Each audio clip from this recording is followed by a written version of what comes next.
এটা হচ্ছে আমার দুপুরের খাবার।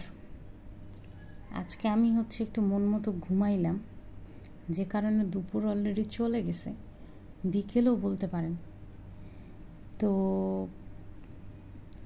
আপনাদেরকে একটু বলে দিই, এটা হচ্ছে আদা কুচি। আমি প্রতিদিন একটু আদা খাওয়ার চেষ্টা করি। এটা শসা, এটা মিক্স সবজি, পটল আছে, তারপরে বরবটি আছে, আলু আছে, মানে কিছু সবজি মিলায় সবজি। আর এইটা হচ্ছে ডিম পোস, লেবু, আর ওইটা হচ্ছে কাঁচি হলুদ। আমি প্রতিদিন একটু কাঁচি হলুদ, একটু আদা এগুলো খাওয়ার চেষ্টা করি। এই হচ্ছে আজকে আমার দুপুরের খাবার।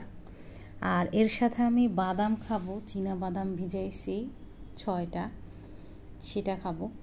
এই হচ্ছে আমার, ওইটা খাবো একটু টক দইয়ের সাথে খাবারের শেষে, তো এই কারণে এখানে দেখাচ্ছি না।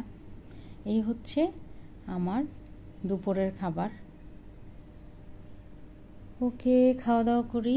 ভালো থাকবেন সবাই। আল্লাহ হাফেজ।